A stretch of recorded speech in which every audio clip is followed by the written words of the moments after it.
Et si le métier qui rend tous les autres possibles était justement celui auquel presque personne ne pense? La semaine dernière, je vous ai parlé de cybersécurité, d'un métier qui protège les hôpitaux, les entreprises, les administrations et nos données.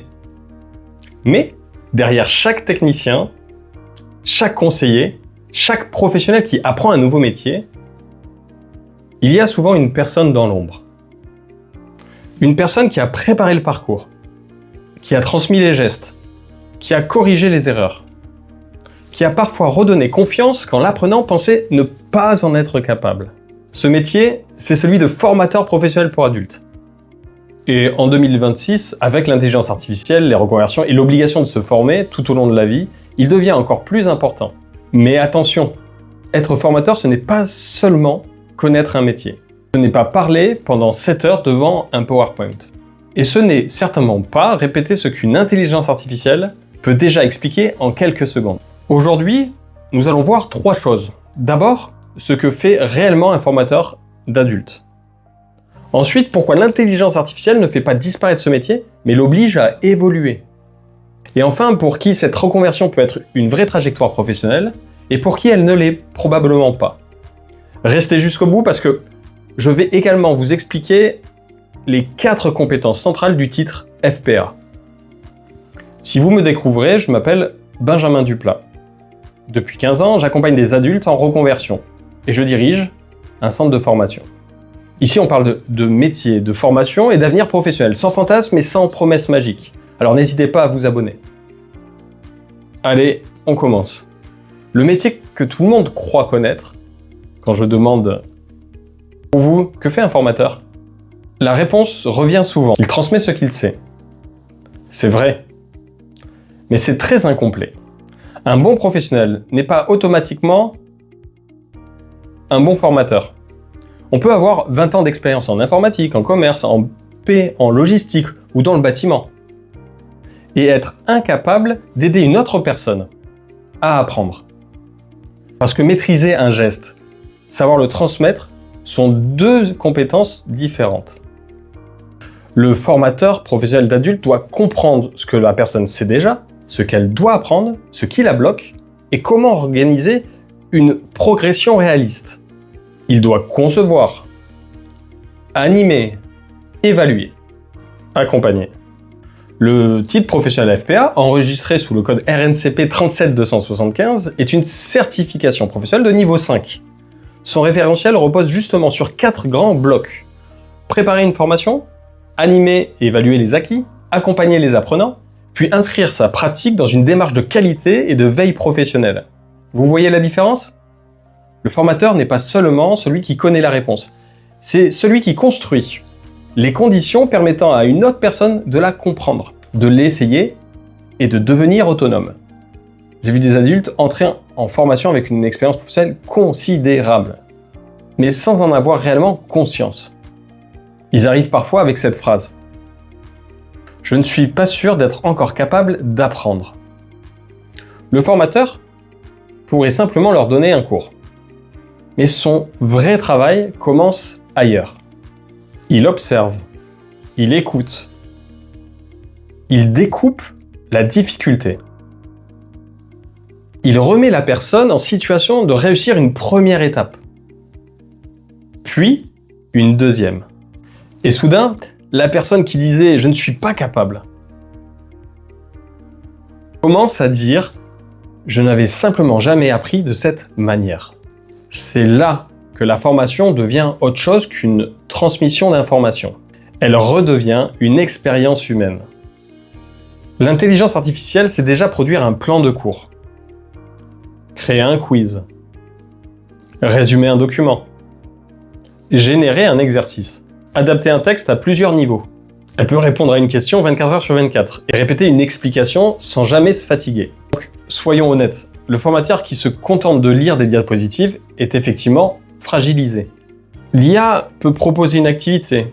Elle ne porte pas seule la responsabilité pédagogique d'un groupe. Elle ne voit pas toujours la personne qui n'ose plus poser de questions. Elle ne ressent pas la tension d'un apprenant qui décroche en silence. Elle ne tranche pas dans une situation réelle entre suivre le programme et s'arrêter pour reprendre une notion essentielle. Elle ne remplace pas la présence. Le formateur à redevenir pleinement formateur. Moins récitant, plus observateur. Moins transmetteur de contenu. Plus architecte de l'apprentissage. Le futur du métier n'est donc pas le formateur contre l'IA. C'est le formateur capable d'utiliser l'IA sans lui abandonner son jugement. Est-ce que le métier recrute vraiment ? France Travail recense, pour le métier de formateur au sens large, plus de 24 000 offres d'emploi déposées sur les 12 derniers mois.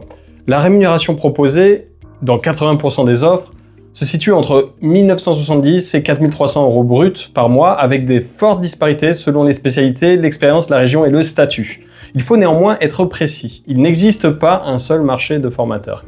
Il existe des formateurs en informatique, en bureautique, en management, en ressources humaines, en insertion, en prévention, dans le bâtiment, en langue, en commerce, dans la santé. Les entreprises, les organismes de formation, les CFA ou comme indépendants. Votre première valeur n'est donc pas seulement votre capacité à animer. C'est la rencontre entre deux expertises. Ce que vous connaissez réellement et votre capacité à le rendre accessible. France Compétences décrit d'ailleurs le FPA par cette double expertise, pédagogique et technique. Le métier peut s'exercer dans des organismes publics ou privés, dans les services de formation des entreprises, puis évoluer vers des fonctions de coordination de conseil ou d'ingénierie pédagogique. Faut-il avoir été professeur ? Non. Et c'est précisément ce qui rend cette reconversion intéressante. Beaucoup de formateurs viennent d'un autre métier. Ils ont travaillé dans la vente, l'informatique, la gestion, l'industrie, le social ou les ressources humaines. Puis, à un moment de leur trajectoire, ils ont voulu transmettre. Mais attention à une autre idée reçue. Avoir de l'expérience ne suffit pas. Vous pouvez connaître parfaitement votre métier et perdre un groupe en 20 minutes. Vous devez apprendre à construire une progression, poser des objectifs, concevoir des activités, évaluer des compétences et accompagner des personnes qui n'ont pas le même niveau, le même rythme, ni même la même histoire. C'est pour cela que le titre FPA existe. Pas pour vous apprendre votre ancien métier. Pour vous apprendre à le transmettre. Alors, est-ce que ce métier est fait pour vous ? Il peut vous correspondre si vous aimez expliquer sans rabaisser. Si vous êtes capable de reformuler. Si vous acceptez de vous remettre en question. Si vous prenez plaisir à voir une autre personne progresser. Si vous savez que transmettre ne consiste pas à montrer que vous savez, mais à permettre à l'autre de réussir sans vous. En revanche, ce métier n'est probablement pas fait pour vous si vous cherchez uniquement à parler devant un public. Si vous supportez mal les questions répétées. Si vous pensez que l'échec vient toujours de l'apprenant. Ou si vous considérez que 20 années d'expérience vous dispensent d'apprendre la pédagogie. Un formateur ne remplit pas des cerveaux. Il crée des situations dans lesquelles une compétence peut apparaître, être essayée, corrigée, puis prouvée. Les 3 questions à vous poser avant d'envisager une reconversion professionnelle. Première question, qu'est-ce que je sais réellement faire et transmettre ?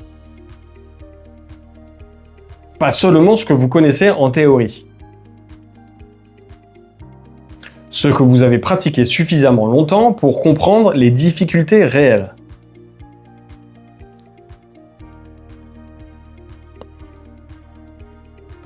Deuxième question, est-ce que j'aime voir les autres progresser, même lentement ? Former demande de la patience. Tout le monde ne comprend pas au même moment, ni de la même manière. Troisième question, suis-je prêt à apprendre moi-même en permanence ? Un formateur qui ne se forme plus finit par transmettre un monde qui n'existe plus. Avec l'IA, cette exigence devient encore plus forte. En conclusion, retenez ceci. Derrière chaque reconversion réussie, il y a des dispositifs, des financements et des programmes. Mais il y a surtout une rencontre. Une personne qui arrive avec son histoire, ses doutes et ses compétences parfois invisibles.